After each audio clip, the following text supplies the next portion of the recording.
अस्सलामुअलैकुम, good morning. Good morning everybody, how are you guys doing. हमारे यहाँ आज बहुत ठंड है, मतलब जो कि कल फोरकास्ट था ना, हमने महकमा मौसमियात से बात की और एक खौफ भी था, और फिर हम अपने ऐप्स भी देख रहे थे जिसमें कहा जा रहा था कि ऑब्वियसली सिंगल डिजिट तो हो ही जाएगा, कराची की बात हो रही है और आज वो हो गया। हवाएं ठंडी कोयटा से, ये बात तय है कि ये हवाएं कोयटा से नहीं आ रही, ये हवाएं आ रही हैं साइबेरिया से। Who said it first? I said Quetta first, so they are from Quetta. They are not from Quetta. They feel like they are from Quetta. They are from Siberia. शदीद और खून जमा देने वाली सर्दी ने शहर को अपनी लपेट में ले लिया है और इसमें हमें अपने बचपन की एक नज्म याद आ रही है। तो हम आपको सुनाते हैं कि जाड़ा धूम मचाता आया, कपड़े गर्म पहनाता आया, कैसी हवा है सर सर सर सर, कांपते हैं सब थर थर थर थर, सूरज भी छुप जाता है जल्दी, लगती है उसको भी सर्दी, हा हा he who. Why are you doing this? अच्छा ये I would have हाय रे सर्दी, हाय रे सर्दी, सारे बदन में बर्फ से भर दी। कुछ और रह गया तो अभी कर दे, अभी अब मुझे पता है कि आपको ये बहुत जोर से आ रहा होना है। तो ये चाहिए था कि मैं ये पढ़ रहा होता और आप इस पे टैब्लो पेश कर रही होती। नहीं, पहले तो वो कर लें आप। हा हा ही हु। इसको प्लीज करके दिखाएं कि इसका हा क्या हा हा ही हु। तो इस तरह आप गर्म हो गए। चलो जी, अब्दुल्ला तो हो गया, बाकी कराची को इस वक्त वैसे भी सर्दी लगी रही है। लेकिन एक बात जो हम इधर ज़रूर मेंशन करना चाहेंगे, पंजाब में ज़बरदस्त किस्म का एक डायरेक्टिव आया है अ फ्यू डेज़ बैक आजकल में कि स्कूल में जो बच्चे जा रहे हैं, अब शदीद सर्दी, आपको पता है यहाँ के तो मुकाबले में बहुत ही ज़्यादा सर्दी है उधर, so they are not liable, they are not under any condition कि आपने जो गर्म कपड़े पहने होते हैं स्कूल की यूनिफॉर्म के ऊपर कि वो मैच करने चाहिए कलर्स, या फिर यूनिफॉर्म के ही जैकेट्स होनी चाहिए। वहाँ का डायरेक्टिव ये कहता है कि do what ever you want, कोई भी चीज़, कोई भी जैकेट हो, किसी चीज़ से भी आप अपने आप को गर्म रखना चाहते हैं, बेशक वो आपके यूनिफॉर्म के कलर्स ना हो, आपके स्कूल के कलर्स ना हो, बट इट्स ओके। वरना आपको पता है कि इसी चीज़ में लोग फंस जाते थे, कितनी कितनी महंगी तो चीज़ें लेनी पड़ती हैं। पता है क्या, हम तो वो वाले बच्चे होते थे जो या तो कज़नों से कोट ले लेते थे, वो जो गर्म कोट होता है ना, या फिर वो एक बड़ा कोट कम से कम 3 साल चलता था। ऑफ कोर्स, हेलो, हमारी जो बड़ी बहन का कोट होता था वो आपने पहना है, वो फिर दूसरी बहन को हमारा फिर तो एहतजाज होता था अम्मी अब्बू के साथ। अब जब आपने 3 साल बड़ा कोट ले लिया है, अब छोटे बच्चे को आप पहनाएंगे तो उसकी आस्तीनें भी वो अम्मी तुरपाई करके उड़ा देती थी, वो मोड़ देते। जी बिल्कुल, ये हर घर की कहानी है अब्दुल्ला, ये तो बड़ा आपने याद दिलाया कि हमारे यहाँ भी हो रहा होता था। मतलब हमारे यहाँ तो इट वाज सो बैड, आप तो चलो एक ही लड़के थे ना अपनी फैमिली के, हम तो 3 बच्चियाँ भी थी, तो वो चीज़, वो कोट जो आप सालों से देख रहे होते थे वो फाइनली आपके पास आता था। मेरा एहतजाज ये था, मैं एक ही लड़का हूँ यार, मुझे तो ले देने यार। क्यों भाई, है फेवरेटिज्म। लेकिन ये कहानी हर घर की है और अभी भी लोग जो है मतलब मैनेज करना पड़ता है। और फिर कराची की अगर सिर्फ बात करें तो लिटरली सर्दी जो होती है वो बहुत हो गया तो महीना 1.5 महीना, उसके बाद वो कोटों वाली और 5 दिन नहीं, वो बच्चे जब सुबह जा रहे होते हैं स्कूल तो उनको वो जैकेट्स कोट्स कुछ ना कुछ पहनना पड़ता है। अगर कोई स्कर्ट टाइप यूनिफॉर्म है तो नीचे टाइट्स पहननी पड़ती हैं, ये चीज़ें फिर भी बच्चों के लिए करनी होती हैं। तो उसके लिए कितना खर्चा किया जाए, मतलब सवाल तो बनता है ना। तो हेंस आपको जरा एक साइज चीज़ बड़ी लेनी पड़ती है, या फिर हैंड मी डाउन्स होते हैं कजन्स के, फ्रेंड्स के, बहनों के। अच्छा, एक तो ये बात, दूसरा ये कि गैस तो ऐसे गई है जैसे गधे के सर से सींग, जैसे कभी थी ही नहीं, नामो निशान। मेरे घर तो गैस के जो मुख्तलिफ औकात कार थे ना, कि सुबह नाश्ते के टाइम आ जाएगी, थोड़ी सी देर के लिए दोपहर के खाने के टाइम आ जाएगी, एक लम्हे के लिए भी गैस दस्तयाब नहीं है। कल पूरा दिन नहीं थी गैस, कल पूरा दिन नहीं थी गैस, परसों पूरा दिन नहीं थी। सो अचानक जैसे ही सर्दी बढ़ी है कराची में, या ओवरऑल आई वंडर कोई कमी आई है सप्लाई में, सो गैस बिल्कुल चूल्हों से गायब हो गई है, चूल्हे ठंडे पड़ गए हैं। मतलब एक सिलेंडर वाला अगर आपके पास चूल्हा है तो बैक वक्त या तो उस पर अंडे उबल सकते हैं या उस पर चाय बन सकती है, तो वो पूरा रूटीन बहुत आपने ज़बरदस्त बात की है। बिकॉज मेरे पास एक सिलेंडर वाला चूल्हा ही है, तो उस पर वो बिल्कुल पहले नाश्ता हो रहा होता है, फिर उसी पे हांडी, उसी पे चाय, मतलब हर चीज़ उसी पे हो रही होती है। सुबह सुबह अब हमारे पास एक फैसला था करने के लिए कि या तो हम उबले हुए अंडे खा लें या फिर चाय पी लें, तो हमने चाय पीने पर इत्तेफाक किया, क्योंकि टाइम मैनेज करना होता है और ये तो नहीं हो सकता कि एक चीज उतर रही है चढ़ रही है। अच्छा, since we are showing you pictures of the सर्दी, और ये एग्जैक्टली कौन सी जगह है प्लीज जरा हमें बता दें ताकि हम इसको बता सकें। मानसेरा, बहुत looks stunning by the way. I mean the fact कि हम यहाँ बैठ के टीवी पे देख रहे हैं तो बहुत ही खूबसूरत लग रहा है। I don't know how it feels to be in that cold, लेकिन साथ ही आपको बता दें ये आज़ाद कश्मीर के मनाजिर देखिए, जन्नत नीलम वैली, नीलम वैली आप क्या कह रहे थे? नीलम वादी, तो नीलम वादी वैली नीलम वादी कोई गल हुई। और वैली कुछ। अच्छा, साथ ही आपको बताते हैं कि कोयटा में इतनी ठंड हो चुकी है, एंड ऑफ कोर्स जहाँ जहाँ आप बर्फ देख रहे हैं कि वहाँ सर्दी के बायस सड़कों और गलियों में जो पानी जमा हुआ होता है ना, कहीं कहीं पानी होता है, वो अब जम गया है, वो that is frozen water now. मरी वगैरह में तो आपको पता है ना कि वो घरों की वो जो नलके होते हैं, जो पाइप्स होती हैं, उनको खाली करना पड़ता है अगर रनिंग वाटर ना हो, क्योंकि रनिंग वाटर मीन्स कि वो तो जम ही जाएगा। तो ये बड़ी चैलेंजिंग सर्दियाँ जो होती हैं उसमें रहना बड़ा मुश्किल है, और हम तो बड़ा इंजॉय कर रहे होते हैं दूर से क्योंकि हमारी ज़रा फैशनेबल सर्दी है ना थोड़ी सी, लेकिन एक्चुअली अगर उसमें आपको जीना पड़े तो इट्स टफ। मुल्क में आटे के लिए अवाम ने लाइनें लगाई हुई हैं, सर्दी के मारे लोग ठिठर रहे हैं। पर्टिकुलरली सैलाब ज़दगान का आप हाल सोच सकते हैं। सिंध में जितनी सर्दी की ये लहर आई है कल परसों से और आने वाले चंद दिन भी रहेगी कि किन हालात में वो ज़िंदगी गुजार रहे होंगे। गैस एक लम्हे के लिए घरों में आ नहीं रही, लेकिन हमारी सियासत में पंजाब असम्बली टूटेगी या नहीं टूटेगी या फाइनली टूट गई है, क्या होगा क्या नहीं होगा, यही तमाशे चल रहे हैं। इमेजिन कि मतलब और कितने गम हैं ज़माने में, और यहाँ ये मुबारकबादें कल चल रही थी। आपको बता दें कि असम्बलियाँ टूटेंगी या नहीं, ये गुत्थी तो समझिए अब सुलझ गई है, और एतमाद का वोट लेने के बाद परवेज़ इलाही ने असम्बली तोड़ने की समरी पर जो है वो चिड़िया बिठा दी है। इसका क्या मतलब है? बस है इसका मतलब। फाइल भी गवर्नर को पहुंचा दी है। मुस्लिम लीग नून असम्बली बचा पा रही है या नहीं। पंजाब में हुकूमत बनाने का ख्वाब तो शर्मिंदा तामीर नहीं हुआ।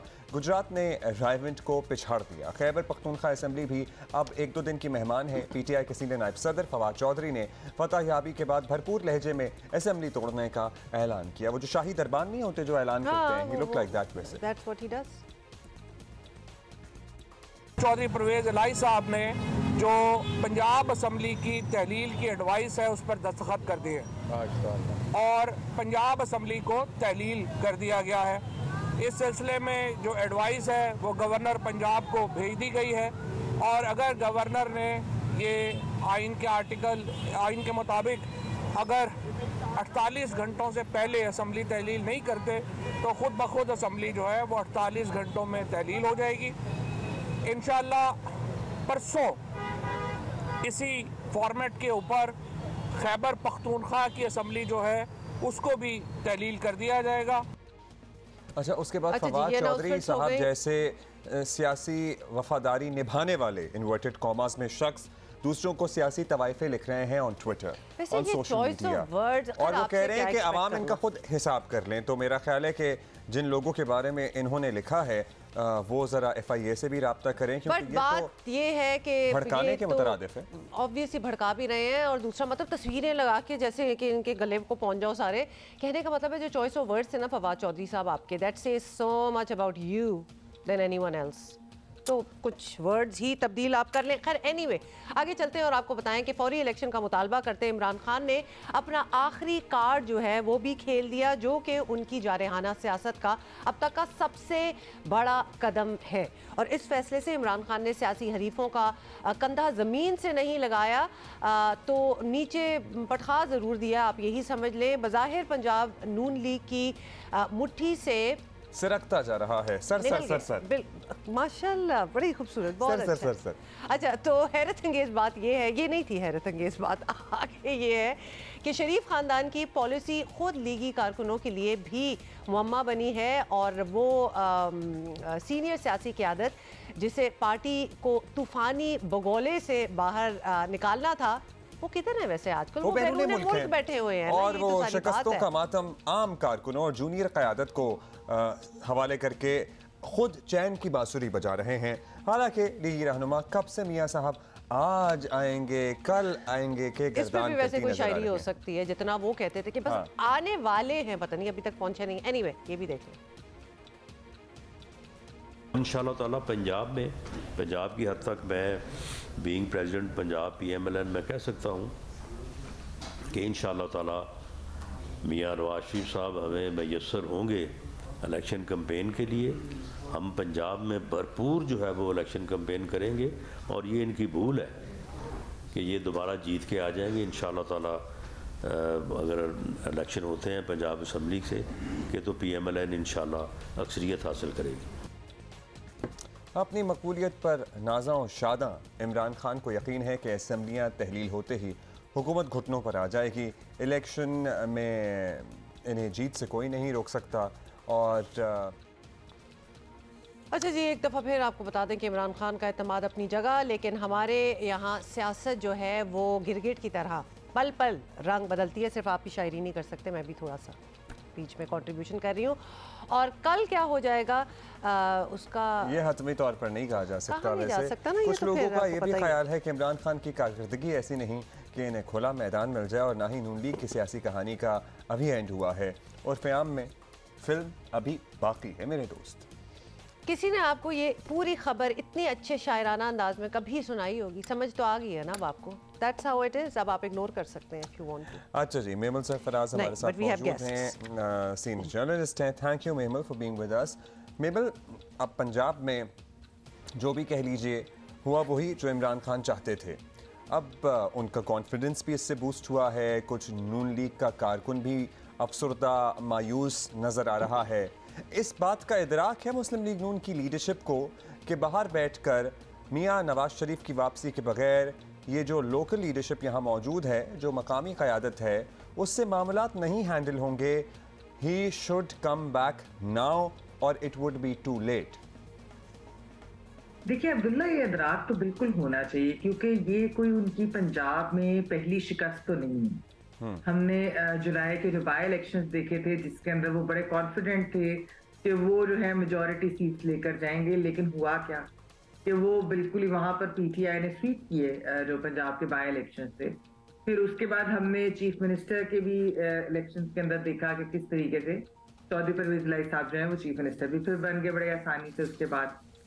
और अब जो ये था, जो वोट ऑफ कॉन्फिडेंस था, इसके ऊपर नून लीग के लोगों को बड़ा कॉन्फिडेंस था, मैं आपको बताऊं। और शुरू में PTI के अंदर भी थोड़ी सी इसके बारे में बेचैनी थी कि शायद उनके 186 लोग नहीं पूरे होंगे। लेकिन आप ये देखिए कि PTI ने पूरी जान लगाकर उन्होंने अपने लोग जो हैं पूरे किए, डिस्पाइट के वो जो 5 लोग जिन्होंने वोट नहीं दिए, उसके अलावा भी उन्होंने 186 लोग पूरे किए, तादाद पूरी की। और नून लीग की क़यादत का थी मोस्टली तो वो बाहर हैं, जो उनकी फर्स्ट ईयर लीडरशिप है, जो शरीफ फैमिली है, वो तो बाहर बैठे हुए, लीडर ऑफ अपोजिशन भी नहीं है इधर। तो बात ये है कि और यहाँ पर आपने बाकी आप क़यादत को कह देते हैं राना साहब आ जाएं या तारन आ जाए या मलिक अहमद साहब आ जाएं और लोग आ जाएं, लेकिन खुद आप रिस्पॉन्सिबिलिटी नहीं लेते उस चीज। खान साहब तो यहाँ पर बैठे हुए लाहौर के अंदर, उनके जो सारे इर्द गिर्द लोग भी हैं, उन्होंने जिस तरीके से ये क्वाइटली और एक सरप्राइज दी, ये नून लीग के लिए भी बड़ी सरप्राइज थी कि 186 नंबर PTI और PMLQ के पूरे हुए हैं। और मैं आपको बताऊं कि उस वक्त उस दिन इनको बिल्कुल अंदाजा नहीं था कि ये रात तक 186 लोग पूरे कर लें। ये बात हम पहले भी करे तो महमल, चूंकि आपने ये छेड़ दी है बात तो एक्सप्लेन भी कर दें। अब बड़ा अच्छी तरह एडवर्टाइज वो कर रहे हैं उन 5 लोगों का जिन्होंने वोट नहीं किया और वो ऑब्वियसली ज्वाइन नहीं किया, और बहुत कुछ उनको कह भी रहे हैं। How did they even complete this figure? ये 186 इन्होंने पूरा किया किस तरह, कंसिडरिंग कि वो 5 भी आउट थे? एक इंडिपेंडेंट थे ना इनके पास जी, एक इंडिपेंडेंट थे और बाकी जी तो इस बाकी इनके अपने थे। PMLQ और PTI के मिलाकर 190 थे, तो वो एक जो एक्स्ट्रा तो 191 हो गए, तो 5 अगर माइनस भी हो रहे तो 186 तो फिर भी बन जाता है। और मैजिकल नंबर तो अच्छा पूरा कर लिया। और जो वैसे इसमें मैं ये कहती रहूं कि इसके बारे में लीगल एक्सपर्ट्स यही कहते हैं कि जो एब्सेंट थे, यानी कि जिन्होंने वोट नहीं दिया, एब्सटेन किया, उसके ऊपर वो वाली चीज अप्लाई नहीं होती है जो कोर्ट का फैसला था और 63 डिफेक्शंस वाली चीज के ऊपर। तो शायद वो इस चीज से ये उनको मालूम है, क्योंकि वो बड़ा वेग है उसके बारे में। तो एक भी लेकिन ऑनेस्टली स्पीकिंग देखिए ना, अब अगर इस वक्त 2 असम्बलियां तहलील हो जाती हैं, हम इस चीज को देखें तो PDM की हुकूमत के लिए सेटबैक तो है बड़ा, वो कह तो रहे थे, मैं कल उनके लोगों को सुन रही थी टॉक शोज के ऊपर भी, कि हमें तो बड़ा फायदा है, हमारे एमएनए ऊपर बैठे होंगे नेशनल असेंबली में और नीचे इलेक्शन हो रहे होंगे। लेकिन देखिए ऐसे तो नहीं होता। हमें पता है कि इस वक्त एक पीक पॉपुलैरिटी भी है पीटीआई की, एक वेव है उनकी, और आपकी लीडरशिप अगर बाहर बैठी रहेगी तो कैंपेन इधर कौन लीड करेगा ये, और किस तरीके से, और बहुत सारे और भी फैक्टर्स होते हैं। जनरल इलेक्शंस के अपने होते हैं, लेकिन अगर इस तरीके से अब तो असेंबली तहलील करने का कह दिया और विद इन 48 टास्क करना तो होता है। अच्छा, that brings us to another challenge जो कि हम फोरसी कर रहे हैं कि अभी नेक्स्ट यही होगा, और जिस तरह के सारे फैसले इवेंचुअली अदालत में ही जाते हैं, ये भी लगता है वहीं जाएगा। इंटरिम सेटअप जो है, निगरान सेटअप, आप किस तरह देख रही हैं? We do not see Parvez Ilahi and Hamza Shahbaz coming to any understanding very easily. तो इसमें भी हमें लगता है कि एक जंग जो है अभी सामने इमिनेंट नजर आ रही है और फिर अदालतों का रुख किया जाएगा। आप किस तरह देख रहे हैं? फिर ईसीपी डिसाइड कर देंगे ना, इस मार्च को फिर ईसीपी डिसाइड करती है। तो ये इनको वैसे तो इलेक्शन कमीशन ऑफ पाकिस्तान के ऊपर इनको कोई भरोसा नहीं है पीटीआई को, लेकिन फिर उसके बाद तो कोई वो रहता नहीं है। यही होता है हल के अगर ऑपोजिशन और उनकी कंसेंसस नहीं होती तो फिर उनके पास चला जाता है। लेकिन मैं आपको ये जरूर बताती चलूँ कि जब मैंने पीटीआई के कुछ लोगों से इस चीज के बारे में पूछा भी कि अगर आप लोगों की कंसेंसस तो होगी नहीं और फिर इस तरीके से होगा, तो उन्होंने कहा कि कोई हमें उस चीज से हम डरते नहीं है कि कौन सा केयरटेकर सेटअप किसका आता है। जो बेसिक चीज ये है कि हमें मालूम है कि हमारी पॉपुलैरिटी कितनी है और हमें मालूम है कि वी विल eventually win। तो वो इस वक्त वो they are super confident about their popularity और उन्हें लगता है, कह रहे पंजाब और खैबर पख्तूनख्वा में तो शायद वो 2/3 ही एक्सपेक्ट कर रहे हैं, स्वीप करेंगे उन्हें लगता है। वैसे पंजाब का they should be confident, मतलब जिस तरह आप सब कुछ होते हुए देख रहे हैं। But still I think they should not be too confident about Punjab. There are a lot of other factors which need to be considered. अब मुझे ये बताइएगा कि 2 असेंबलियां टूटेंगी, यहाँ जाहिर है क्या बाई इलेक्शन होगा या फिर प्रेशर बढ़ेगा नेशनल गवर्नमेंट पर जनरल इलेक्शन कराने के लिए, क्योंकि माशाल्लाह जितनी तारीफ़ें वो आवाम से समेट रहे हैं आजकल, वो ख़ुद भी चाहेंगे कि आप जान छुड़ाएं, जनरल इलेक्शन कराएं। कब तक लान तान सुन रहेंगे लोगों की? देखिए अब्दुल्ला, बात यह कि वैसे तो ये 2 असेंबलियों के इलेक्शन जो हैं, जो इनके जनरल इलेक्शन यानी कि इन 2 असेंबलियों के, वो तो हो सकते हैं, क्योंकि इसमें तो कोई ऐसी चीज है नहीं कि एक ही दिन सारे के सारे इलेक्शन जो है वो होने चाहिए। मैंने जिन भी कानूनदान से बात की है जो तो ये जनरल होंगे, फिर ये बाय इलेक्शन नहीं होंगे? नहीं, ये जनरल इलेक्शन होंगे। ये तो पूरी असेंबली के ऊपर हो रहे हैं। ये वो हैं कि जो अगर टाइम पे होते तो फिर शायद अक्टूबर में होते, यानी अगस्त में असेंबलियां अपनी मुद्दत पूरी करती हैं और उसके बाद होते, लेकिन टाइम से पहले भी आप डिसॉल्व तो कर ही सकते हैं। तो ये वो होंगे जब जनरल इलेक्शन। अब ये देखना है कि पीडीएम की हुकूमत जनरल इलेक्शन कब कॉल करती है, यानी कि पीडीएम की हुकूमत बेसिकली जो है वो क्या नेशनल असेंबली के इलेक्शन भी जो है वो क्वालिफाई करती है, और दूसरी जो है यानी कि वो सिंध और बलूचिस्तान के कब होते हैं इलेक्शन। क्या आया कि वो अगस्त तक टेन्योर पूरा करके ही अक्टूबर के अंदर वो ये चीज करते हैं या नहीं, तो इसके ऊपर देखना पड़ेगा कि क्या होता है। प्रेशर जरूर है कि पहले करें, लेकिन अभी तक जो पीडीएम के लोगों से बात हुई है वो यही बात कहते हैं कि उनके ऊपर कोई वो जल्दी इलेक्शंस कराना नहीं चाहते, और जिस तरह आपने भी बात की इकोनॉमी का, तो उनको सूटेबल ही नहीं है कि वो इस इकोनॉमी के साथ जो है वो नए इलेक्शंस के अंदर चला जाए। इसलिए वो एक बजट देकर और अपने अगस्त तक टेन्योर पूरा करके तब जाना चाहते हैं। लेकिन ये देख लें कि 2 हुकूमतें अगर पीटीआई की होंगी, क्योंकि इस वक्त तो यही लग रहा है कि वो दोनों असेंबलियां जो है वो जीत जाएंगे, तो 2 हुकूमतें वो होंगे और बड़े उसके बाद फिर वो नेशनल असेंबली के इलेक्शन के ऊपर भी उसका बड़ा इम्पैक्ट होता है। राइट, और उनका कॉन्फिडेंस लेवल एक और गवर्नमेंट बनाएगा नेशनल असेंबली में, उस पर काफी पावरफुल इम्पैक्ट छोड़ेगा। महमल, बहुत बहुत शुक्रिया for being with us this morning. और पीटीआई का भी यही कहना है कि जब 2 में हम जनरल इलेक्शंस करवा ही रहे होंगे, 2 बड़े सूबे केपी और पंजाब की बात हो रही है, तो why not the rest of the country. PDM ये कहती है कि अभी मुल्क की माशी हालत ऐसी नहीं है कि और पीडीएम की अपनी हालत भी ऑब्वियसली ऐसी नहीं है कि इस वक्त उनको कोई फेवरेबल ये सिचुएशन जो है, ये सिनारियो लगे। भाई एक सीरीज भी चल रही है हमारी, आपको याद है? भाई सीरीज भी चल रही है और आज उस सीरीज का आखिरी मैच और फाइनल है, जरा तो जुमे डाई हो सकता है। पाकिस्तान और न्यूजीलैंड आपको पता ही है कि दरमियान वनडे मैच की सीरीज जो है 1-1 से बराबर हो चुकी है, और 3 मैचेस की सीरीज का आखिरी और फैसला कुन मैच जो होगा आज कराची में। और अब जी पता चल जाएगा कि कौन कितने पानी में है। बेसिकली हमारे पास शाहीनों के गलती पास की कोई गुंजाइश नहीं है, कभी भी नहीं होती वैसे, और इसी तरह सोच के साथ जाना चाहिए मैच में, लेकिन ऑब्वियसली ऐसा नहीं हुआ लास्ट वाले में। तो ट्रेजेडी ये है कि हम कारकर्दगी के तसलसल से महरूम हैं। बैटिंग लाइनअप अगर अपनी जिम्मेदारियां पूरी करे और फील्डिंग भी अपना काम करे और बॉलर्स भी जैसे परफॉर्म कर रहे हैं करें, तो फिर ही टीम जो है शिकस्त से बच सकती है। अब जो होगा देख लेंगे सब लोग। सीरीज अभी भी हाथ में है। इन अ नटशेल अब्दुल्ला भाई ये कहने की कोशिश करें कि हर किसी को अपना अपना काम करना पड़ेगा। Everybody has to be present as in there and do a good job of it, वरना कुछ नहीं होने वाला। ट्रेजेडी ये कि कमज़ोर से कमज़ोर टीम भी हो ना, वो होम ग्राउंड का एडवांटेज लेती है। हम क्यों नहीं ले पा रहे, ये सवाल बड़ा अहम है। कप्तान बाबर आजम अभी तक हैरान है कि कराची की पिच पर गेंद तवक्को से ज़्यादा स्पिन हो रही है। कई मैचेस खेल लिए हैं कप्तान को, अब कराची की पिच से हैरानगी मेरा ख्याल है या हैरानी ख़त्म हो जानी चाहिए। अभी yes you are very right about that, क्योंकि अब कोई बहाना बनता नहीं है। एनीवे जी, टेस्ट क्रिकेटर आकिब जावेद हमारे साथ हैं, उनसे पता कर लेते हैं और यही आपसे पूछना चाहेंगे कि आज क्या होने वाला है पाकिस्तान न्यूजीलैंड के खिलाफ। पहला वनडे जीत गया, दूसरा फिर न्यूजीलैंड जीता। पहले तो ये बताएं कि दोनों मैचेस में बॉलर्स ने कीवीज को 260 के आसपास तक महदूद रखा। क्या आप बॉलर्स की परफॉर्मेंस से मुतमईन है और आपको लगता है कि इतना काफ़ी था?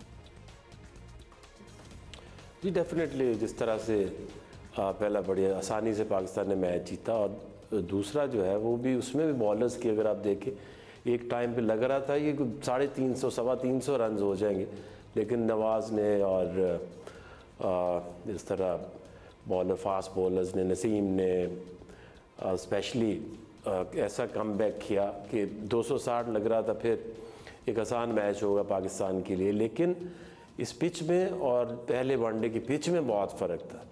इतना टर्न तो आप देखें किसी 2 टेस्ट मैच उसमें नहीं हुआ, तो विकेट बहुत मुश्किल हो गई थी। लेकिन फिर भी एक कोशिश तो पाकिस्तान को फिर भी जीत के लिए जाना चाहिए था। अच्छा आकिब, पाकिस्तान जब भी मैच आता है ज़्यादातर बैटर्स का ही कसूर निकलता है। इस बार भी यही देखा कि एक मैच में सब स्कोर कर रहे हैं, दूसरे मैच में सब आउट ऑफ फॉर्म नज़र आ रहे हैं। हमारा कारकर्दगी का तसलसल क्यों बरकरार नहीं रहता? जी बिल्कुल, क्योंकि जब 260 आजकल के जो मॉडर्न डे क्रिकेट है, इसमें लोग 300 सवा 300 रन जो हैं वो बैटिंग पिचेस के ऊपर टीमें बनाती हैं। लेकिन पाकिस्तान की बॉलिंग ने देखे दोनों दफ़ा उनको 260 के करीब रोका। तो 260 आजकल की क्रिकेट में चेज़ ना होना, डेफिनेटली फिर आप बैटिंग को ब्लेम करेंगे। बाबर के ऊपर डिपेंड कर रहे हैं, फिर फ़खर जिस मैच में रन्स कर देते हैं या इमाम कर देते हैं, ऊपर से अच्छा स्टार्ट मिले तो फिर पाकिस्तान आसानी से जीत सकता है। बट आई थिंक थोड़ी सी अभी भी कन्फ्यूजन है। हारिस सुहेल पता नहीं कहाँ से सोए हुए थे, उनको सिलेक्ट कर लिया, तो अभी भी हमें पता नहीं है कि हमने कौन से प्लेयर्स हैं जिनको खेलना चाहिए ODI, किनको T20, किनको टेस्ट मैचेस। तो जब तक आप अपनी एक सेटल टीम बनाओगे नहीं, इनसिक्योरिटीज़ आ जाती हैं, लोग अपने अपने नंबर पक्के करने के लिए खेलना शुरू कर देते हैं। तो थोड़ा डिफरेंट सोचना पड़ेगा, डिफरेंट अप्रोच से कप्तान को भी सोचना पड़ेगा और आपके जो कोचेज़ हैं और सिलेक्टर्स हैं उनको भी। अच्छा फाइनली ये भी बताएं कि आज का match obviously last of the 3 है, तो फैसला कौन तो होगा। पाकिस्तानी टीम का रिवाज तो यही है कि टीम में ज़्यादा तब्दीलियां नहीं करते, लेकिन आज शायद उनको कुछ सोचना पड़ेगा। आपको लगता है कि टीम में शान मसूद की जगह बनती है या फिर कोई और तब्दीली जो आप सोचते हैं कि होनी चाहिए? देखिए, आपको एक पूल बढ़ाना पड़ेगा। बाकी जो टीमें हैं, अगर आप इंग्लैंड को देखें तो उन्होंने तो अपनी बहुत ही अच्छी एक रेड बॉल और एक वाइट बॉल की 2 टीमें इस्टेब्लिश की हैं। तो पाकिस्तान में इतने रिसोर्सेज हैं, अगर ये देखें एक पूल बनाएं और उसमें अपनी 2 टीमें बनाने की कोशिश करें, इवेंचुअली आपने जाना उधर ही है, क्योंकि एक आपका प्लेयर आता है, उसको खिला के जब तक वो इंजर्ड नहीं हो जाता उसको रेस्ट नहीं देते। और प्लेयर्स को भी ये सोचना पड़ेगा कि अपने इस खौफ से कि कोई आएगा तो मेरी जगह ना मारी जाए। I think believability is important और देखना चाहिए कि कैसे वर्कलोड मैनेज करना है और किस तरह से एक दूसरे को कॉन्फिडेंस देना है कि रेस्ट का मतलब ड्रॉप होना नहीं होता। थैंक यू आकिब भाई, बहुत बहुत शुक्रिया। लेट्स सी क्या होता है। बिल्कुल, डे एंड नाइट मैच है, आपको पता ही है, तो दोपहर को कहीं लेट आफ्टरनून स्टार्ट होगा और मुझे ऐसी फीलिंग सी है अब्दुल्ला, हम जीत जाएंगे इंशाल्लाह। हाँ, ऐसी फीलिंग चलिए, आप ही की फीलिंग पे हम इक्तफा करेंगे और इस फीलिंग को बरकरार रखते हैं। और कराची में बल्दियाती इंतखाबात नहीं हो रहे, यही डिसाइड हुआ है। लेकिन उससे पहले ये भी सुनिए, नई मुत्तहिदा MQM पाकिस्तान, मतलब who would have thought that all of them will eventually come back together and right at this moment, और इसीलिए बल्दियाती इंतखाब भी नहीं हो। उसके अल्टीमेटम पर सिंध हुकूमत ने भी घुटने टेक दिए हैं और कराची, हैदराबाद और दादू में बल्दियाती इलेक्शन मुलतवी कर दिए गए हैं। बिलावल भुट्टो की ज़ेर सदारत वज़ीर आला सिंध और वज़रा का मुशावरती इजलास हुआ। शर्जील मेमन ने बताया कि सिंध हुकूमत ने कराची की हल्का बंदियों से मुताल्लिक नोटिफिकेशन वापस ले लिया है और बल्दियाती इंतखाबात मुलतवी हो चुके हैं। MQM के मुतालबात पर जो एक सेक्शन 10(1) है, सिंध काबीना ने वो नोटिफिकेशन जो है वो विड्रॉ कर दिया है। ये नोटिफिकेशन 10(1) का विड्रॉ करके वो सब कमेटी को दे दिया गया है कि दोबारा वो उन नंबर्स का तयन करें। तो उसमें हमने आज इलेक्शन कमीशन ऑफ पाकिस्तान को नोटिफिकेशन जो इशू हो गया है वो हम भेज देंगे। जो 15 तारीख को इलेक्शन होंगे उसमें टंडोवालाया district, Badin district, Sujawal district, Thatta district, Tando Muhammad Khan district, Matiari district और जामशोर डिस्ट्रिक्ट, उसमें सिंध हुकूमत जो है मुकम्मल तौर पर तैयार है और वहाँ के लोग जो है वो अपनी इलेक्शन की जो है मुकम्मल तौर पर तैयारी करें। उन अजला में किसी किस्म की इलेक्शन को जो है वो किसी किस्म की उसमें डिले नहीं होगी। ऑलराइट, ये तो आपने सुन लिया और साथ ही आपको बताएं कि सिंध हुकूमत के फैसले के बाद फारूक सत्तार की सरबराही में MQM वफ्द की वज़ीर आला सिंध से मुलाकात हुई, जिसमें हल्का बंदियों का नोटिफिकेशन वापस लिए जाने पर इजहार तशक्कुर किया गया। और दूसरी तरफ जमात इस्लामी ने बल्दियाती इंतखाबात का इल्तवा शबखून करार दे दिया और क्या कहा, देख लें। रात की तारीकी में पीपल्स पार्टी और MQM ने मिलकर एक मरतबा फिर कराची, हैदराबाद पे शबखून मारा है। ये काबिल कबूल नहीं है किसी सूरत। मैं अपने तमाम कारकुनों से ये कहता हूँ कि वो तैयार रहें। सुबह हम लाएअमल का ऐलान करेंगे और हम एहतजाज भी करेंगे, हम इलेक्शन कमीशन भी जाएंगे, हम कोर्ट भी जाएंगे और हम इन लोगों को भागने नहीं देंगे।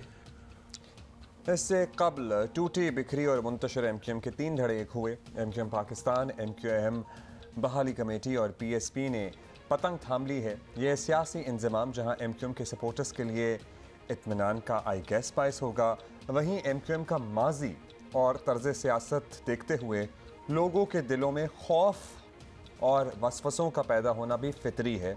अच्छा हुआ कि डॉक्टर फारूक सत्तार ने खुद ही इन खदशात की वजाहत कर दी। ये भी देख, हमारा अमल बताएगा कि हम आज क्यों जमा हुए, हम क्यों यकजा हो रहे हैं और MQM पाकिस्तान को हम एक मरतबा फिर इस तकसीम और इंतशार से बाहर निकालकर पूरे मुल्क के लिए एक मिडिल क्लास पढ़े लिखे नौजवानों का सियासी अमल बना रहे हैं। ये हमारा अमल बताएगा। हमें अपने माजी को डिग नहीं करना। हमने जो माजी में अमल किया, सही किया, गलत किया, उसका हमें जवाब भी नहीं देना। आज जिस सियासी मैच्योरिटी की जरूरत है, जो मेरे साथी अगर आज भी अगर कहीं पर पाकिस्तान से बाहर भी देख रहे हैं तो उन्हें यह मालूम होना चाहिए कि ग्राउंड रियलिटी क्या है। हमें यहां पर एक मुत्तहिद मुनज़्ज़म मुतहर्रिक MQM बनानी, एक रीब्रांडेड MQM, एक रिफॉर्म्ड MQM, एक ऐसी MQM जो माजी की लेगेसी, जो छाप लगी हुई है हम पर, हमें उस छाप से अपने आप को बहुत अलग करके दूर ले जाना है, मुस्तकबिल में माजी से निकालना। ये तो आपने सुन लिया। और साबिक मेयर कराची और PSP के सरबराह रहने वाले मुस्तफ़ा कमाल लंदन से अपने फासलों का अज़म और अपने ख्यालात को दोहराते नजर आए, लेकिन साथ ही पीपल्स पार्टी को निशाने पर रखते हुए बड़ी उन्होंने एक डायलॉग जो है वो कुछ उन्होंने कहा कि कुछ लोग शरीफ क्या हुए, सारा शहर बदमाश हो गया। इससे थोड़ी टेंशन हुई थी वैसे मुझे। रोजाना पाकिस्तान की रियासत को गालियां बकी जा रही थी, पाकिस्तान की फौज को गाली बकी जा रही थी, नरेंद्र मोदी को आवाज लगाई जा रही थी कि नरेंद्र मोदी अपनी सरहदें खोलो और हमें सियासी पनाह दो। और नाम था मुहाजिरों के वो बाबा कौम, ये वो दौर था जब रोजाना हर तीसरे दिन शोधा कब्रिस्तान में झंडे में लपेट कर लाश जाती थी। हमने इस शहर को रौ के तसल्लुस से इसलिए नहीं आजाद करवाया था कि आसिफ अली जरदारी साहब इसको अपनी जागीर समझ लें। जरा सा कुछ लोग इस शहर में शरीफ क्या हुए कि पूरा शहर ही बदमाश हो गया। हर कोई डिस्ट्रिक्ट सेंट्रल कब्जा करने के ख्वाब देख रहा है, कोई जो है वो डिस्ट्रिक्ट कोरंगी कब्जा करने के ख्वाब देख रहा है। तो फिर हमारा इम्तिहान शुरू हो गया। आज मुस्तफा कमाल और उसके साथी आज एक और हिजरत करने आए हैं, और वो हिजरत हम पाक सरजमीन पार्टी से मुत्तहिदा कौमी मूवमेंट की तरफ कर रहे हैं। मुत्तहिदा दड़ों के मुत्तहिद होते ही इन्हें पहली कामयाबी तो हासिल हो गई है, लेकिन मुबस्सरीन का मानना है कि एमक्यूएम ग्रुप सियासी बका के लिए एक तो हो गए हैं, लेकिन अभी बहुत सा पानी है जो पोलों के नीचे से गुजर चुका है। रीब्रांडेड एमक्यूएम फौरी कोई बड़ी सियासी क़ुव्वत शायद ही बन पाए, लेकिन आम इंतखाबात में इसे कम या ज़्यादा इंतखाबी फ़ायदा ज़रूर होगा। इसी पे बात करते हैं। मज़हर अब्बास साहब हमारे साथ मौजूद हैं। मज़हर साहब, जिस काम के बारे में बड़े अरसे से तज्ज़िये, तबसरे, सवालात इन तीनों धड़ों से हो रहे थे, वो फाइनली जाकर हुआ है। किस बात का मज़हर है ये मज़हर साहब, किस बात का मज़हर है ये कि मतलब ये खुद ही इतने अच्छे हो गए और इतना भाईचारा डेवलप हो गया कि इन्होंने साथ मिल बैठने का फ़ैसला किया, या और बहुत सारे फैक्टर्स इन प्लेस आए और उन्होंने इन्हें साथ बिठा दिया? इनसाइड स्टोरी मांग रहे हैं हम मज़हर साहब आपसे। देखिए, वो जहाँ भी गया लौटा तो मेरे पास आया, बस यही बात है अच्छी मेरे हरजाई की। तो चीज़ ये है कि बिखर के देख लिया उन्होंने। पहले मुत्तहिद थे, पहले मुहाजिर थे, फिर मुत्तहिदा हुए और फिर बिखरने लगे। 91 में पहली तकसीम हुई, वो बड़ी तकसीम थी, उसमें आफाक अहमद, आमिर ख़ान, ये सारे लोग बहुत से अलग हो गए थे। उसके बाद फिर ऑपरेशंस देखे इन्होंने, 92 का ऑपरेशन देखा, 95 का ऑपरेशन देखा, 98 का ऑपरेशन देखा, 2013 का ऑपरेशन देखा, 4 ऑपरेशन भी देखे और टूटते चले गए, बिखरते चले गए। और साथ में लोगों के जो कराची, हैदराबाद और शहरी सिंध ने बिल्कुल अनप्रेसिडेंटेड जो इनको सपोर्ट दी थी, उस तरीके से वो काम नहीं कर सके। और ज़ाहिर है बहुत बड़ी ताकत थी एमक्यूएम एक ज़माने में, लेकिन यही होता है कि जब आपके पास इख्तियार आता है, आपके पास ताकत आती है, तो वही आपका असल इम्तिहान होता है कि आप जिस वजह से, जिन डिमांड्स की बुनियाद पे और जिन नज़रिए की बुनियाद पे आपने ये जमात बनाई थी, उसमें किस हद तक आपको कामयाबी हुई। तो उसमें बहुत ज़्यादा कामयाबियाँ इनको नहीं मिली, लेकिन फिर भी लोग इन पर खासी हद तक वो करते थे। 2013 में एक ब्रेक, मुख्तलिफ ब्रेक लगा, और वो लगा PTI की एंट्री।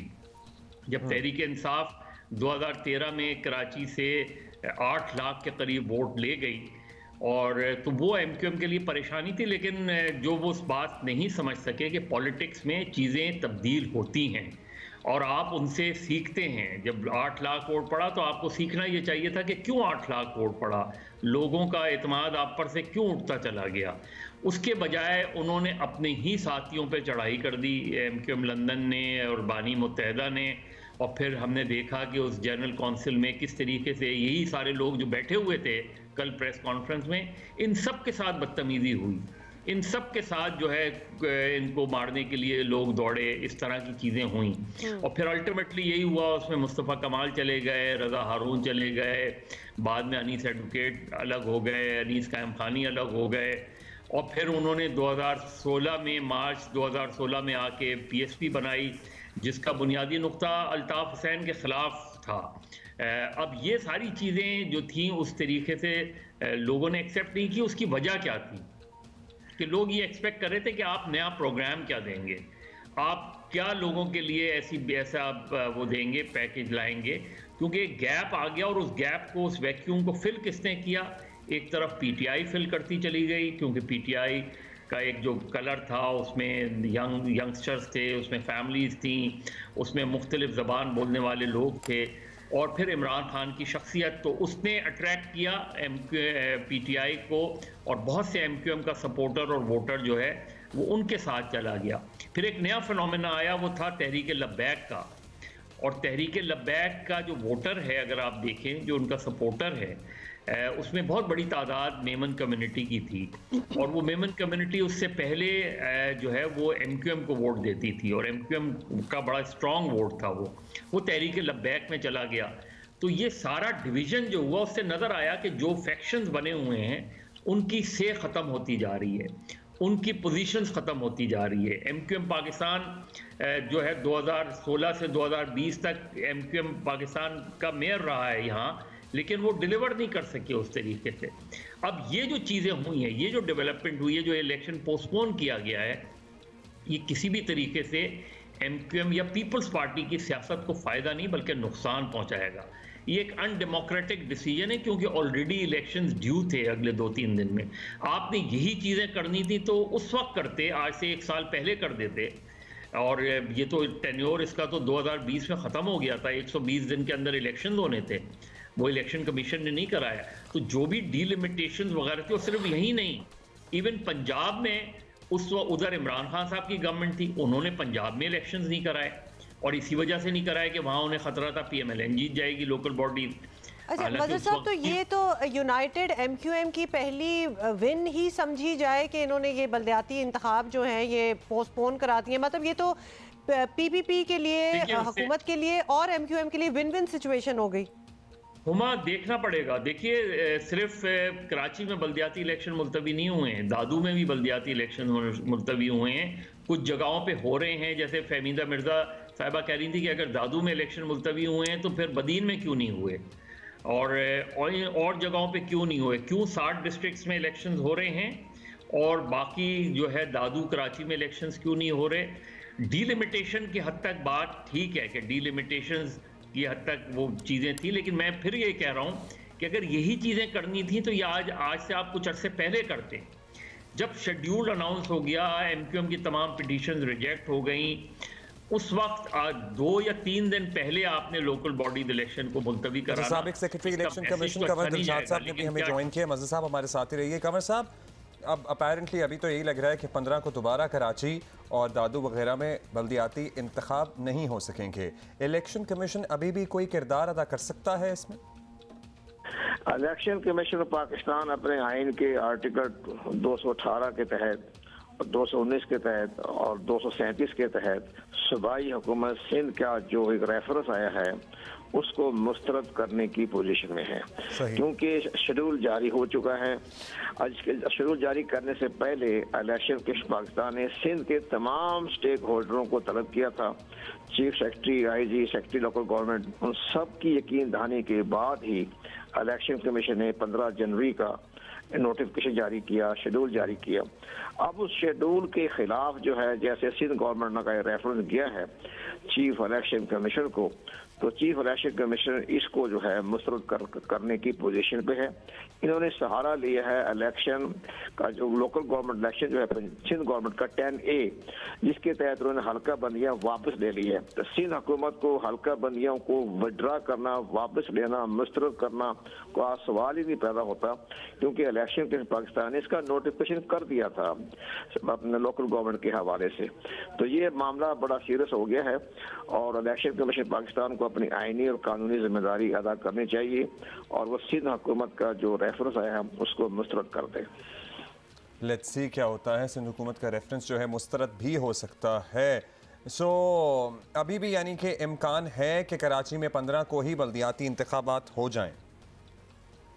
लेकिन तो हमें सुनने में जैसे कि खबरें गर्दिश कर रही हैं कि शायद सिंध गवर्नमेंट जो है वो बाकायदा एक ऑर्डिनेंस लाना चाहती है। उस ऑर्डिनेंस के तहत वो इलेक्शन कमीशन का जो एक शेड्यूल है उसको मुस्तरद कर देगी या वापस ले लेगी।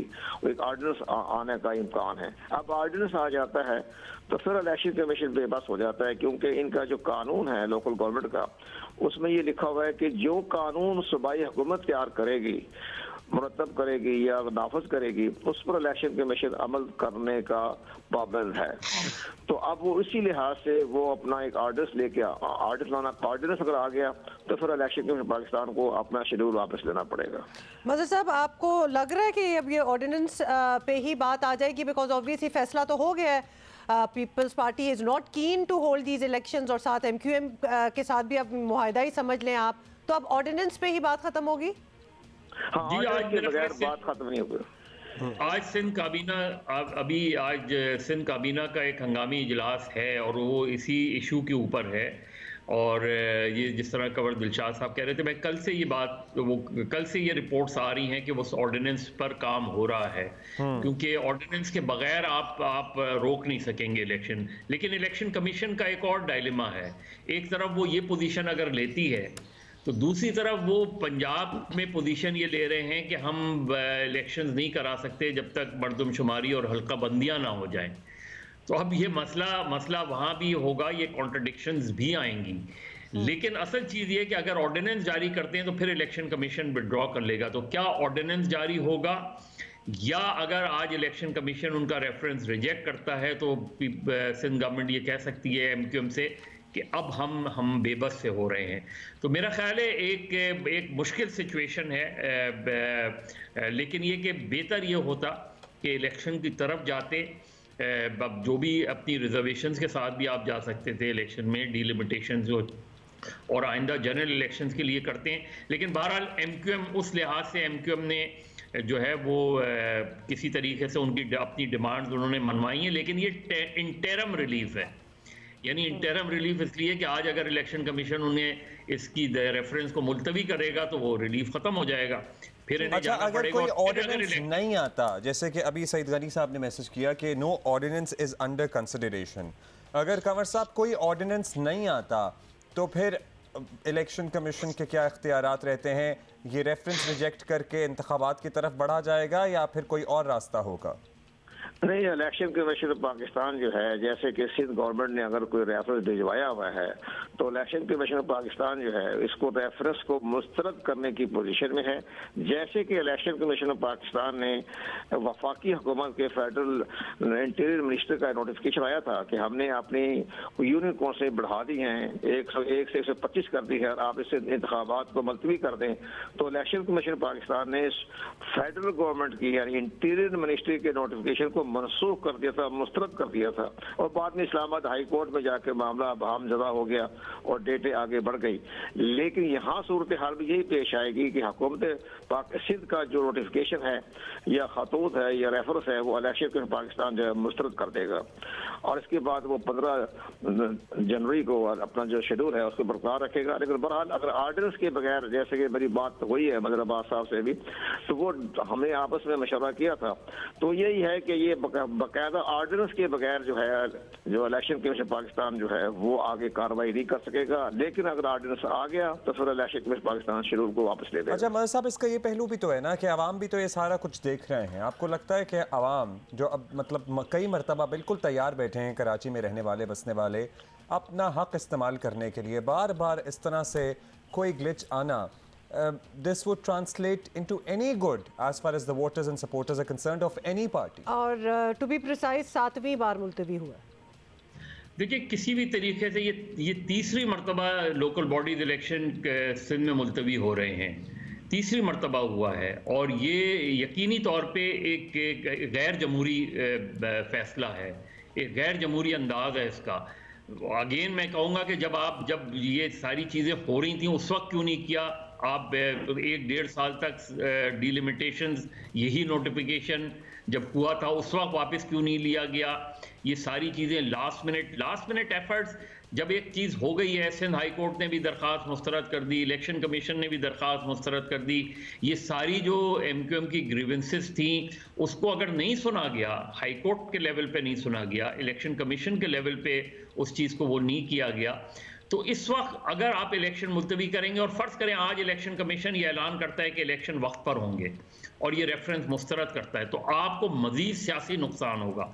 लोग लोकल बॉडीज़ का रिवाइवल चाहते हैं, लोग चाहते हैं क्योंकि जो local bodies grass root level की पॉलिटिक्स होती है और आप पकड़ सकते हैं अपने नुमाइंदों को जाके, उनसे अपने ग्रीवेंसेस एड्रेस कर सकते हैं। प्रॉब्लम बहुत सी हैं, हमारे यहाँ एम्पावर्ड लोकल बॉडीज़ नहीं हैं, हमारे यहाँ एम्पावर्ड मेट्रोपॉलिटन सिटीज़ नहीं, कॉरपोरेशंस नहीं हैं, लेकिन फिर भी एक तरीके से एक टेयर होता है कि जहां आप अप्रोच कर सकते हैं।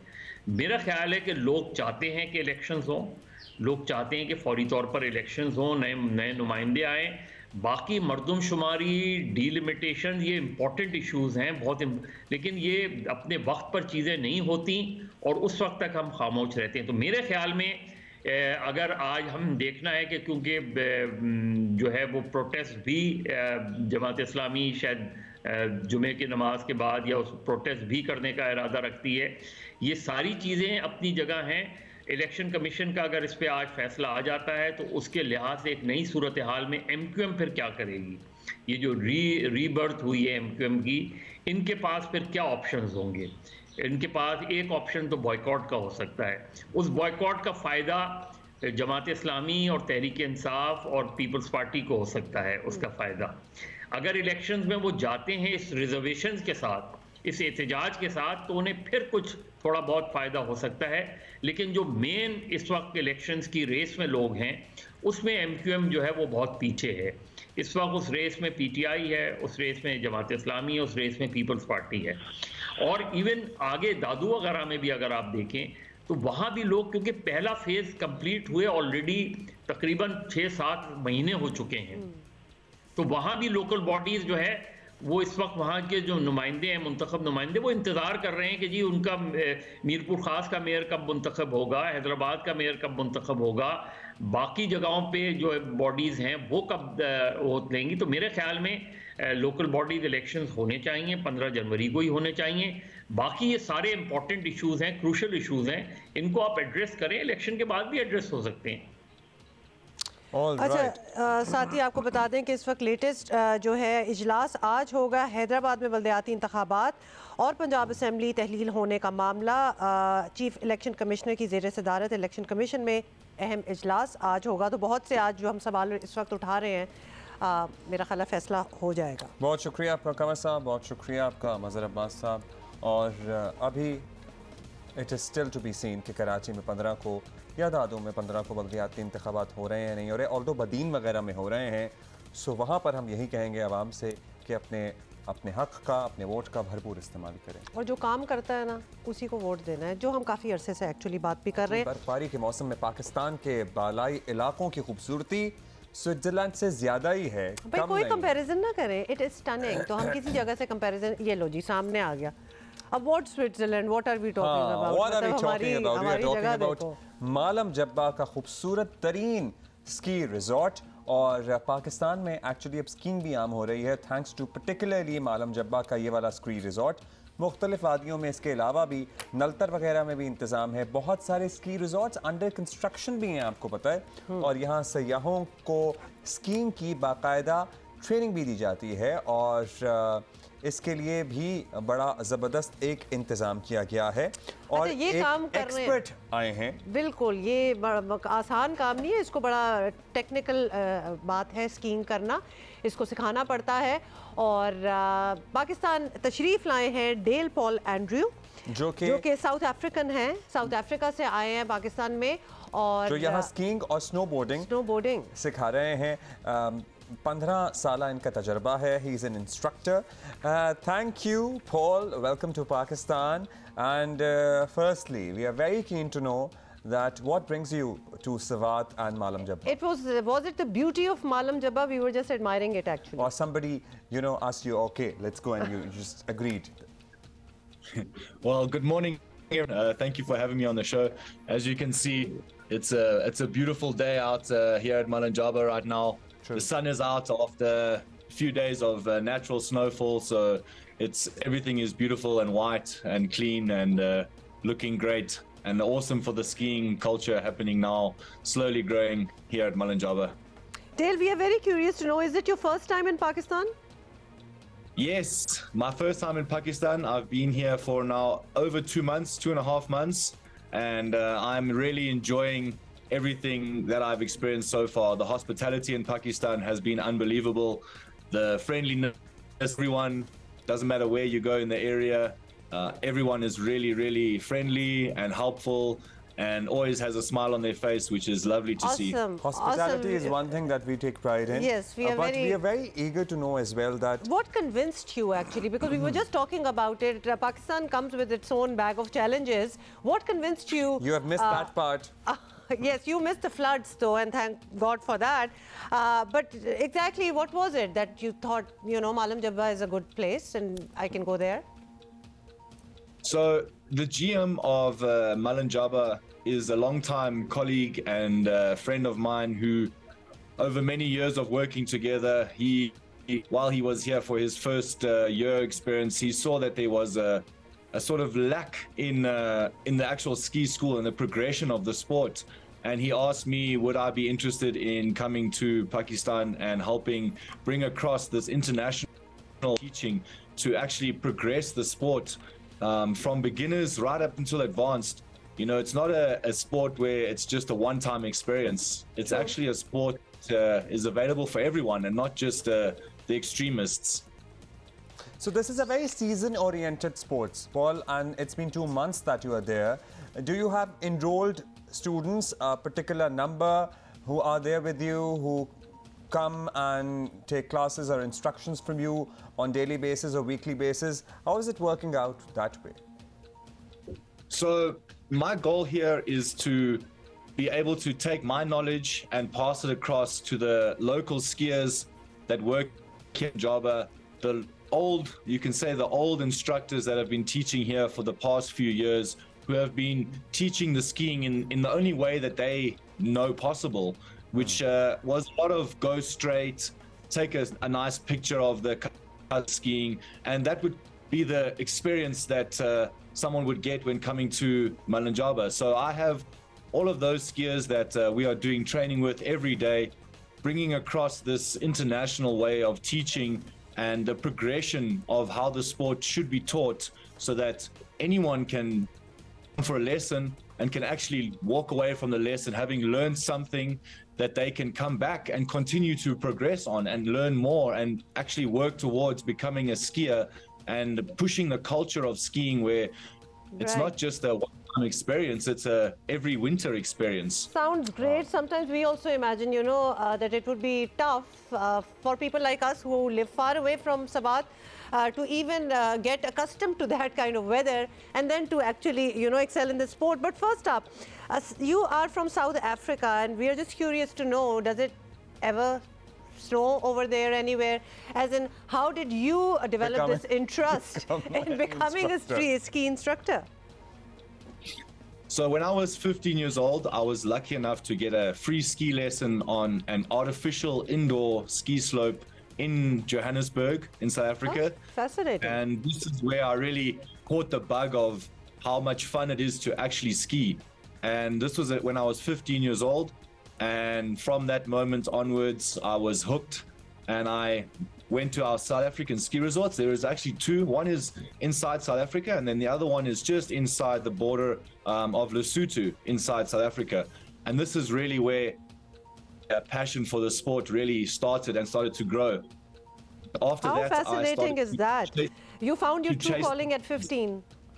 Yes, yes. And I was lucky enough to be able to what we call chase the winters. I would spend the Northern Hemisphere winter in Austria, and then make my way back to South Africa for the Southern Hemisphere winter. Which your passion took you to places then.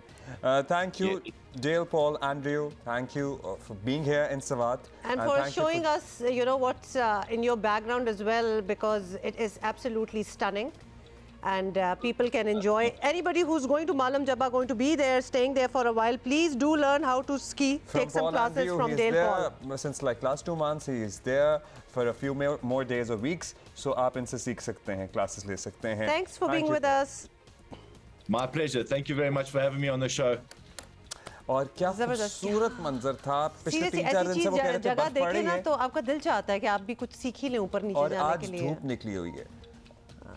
ये वाह वाह, बहुत खूबसूरत है. अब्दुल्ला, अब आप जाएं, बर्फ तो आपने नहीं देखी, लेकिन अब आपका मूड बन रहा है. हाँ, पता है क्या अच्छी बात यह है कि यहाँ का रास्ता भी इंतहाई जबरदस्त है. अब तो होके आए. यहाँ पे आप बाआसानी पहुँच सकते हैं, कोई आपको दुश्वारी का सामना नहीं है. कार्पेटेड स्मूथ रोड्स हैं, आपको खतरा भी ऐसा सच महसूस नहीं होता. और फिर आपको पता है ना, विंटर स्पोर्ट्स भी अब तो उस जगह पे होते हैं. Okay, so one more movie coming up which I am already looking forward to. और मीशा शफी को कौन नहीं जाता, एवरीबडी नोज मीशा शफी. उनकी एक नई फिल्म आ रही है जिसका नाम है मुस्टैश। The moustache. सीरियसली? जी जी बिल्कुल। उसकी पहली झलक में वो दिखाई दी, उन्होंने खुद ही शेयर किया एक्चुअली पिक्चर। और द मस्टैश या फिर सिर्फ मस्टैश है मेरा ख्याल। ठीक है, सिर्फ ही कर दो। मूछें। मूछे, मूवी का नाम है मूछें, बेसिकली मस्टैश। और जी ये एक नई तस्वीर उन्होंने शेयर की है इस मूवी से। एक्चुअली इससे पहले हमें पता भी नहीं था कि कोई मूवी आ रही है। और इस तस्वीर में उन्हें लॉन्ग कोट के साथ एक सर पर उन्होंने स्कार्फ लिया हुआ है, पूरी एक लुक बनी हुई है which makes you wonder what the movie is about. और फिल्म की कास्ट में इनके अलावा और भी बड़े लोग हैं। एलिशिया सिल्वरस्टोन आपको याद होगा, एक एक्ट्रेस होती थी और बड़े लोगों को पसंद थी पाकिस्तान में खासतौर पर, कॉमेडियन। और तो मूवी में जो लोग हैं ना, उनसे पता चल रहा है कि मूवी अच्छी होगी। अच्छा जी, अभी हम दुआ करें कि आज हम जीत जाएं इंशाल्लाह। इंशाल्लाह। और हम मिलेंगे। We're gonna see you on Monday. Stay protected, cover yourself.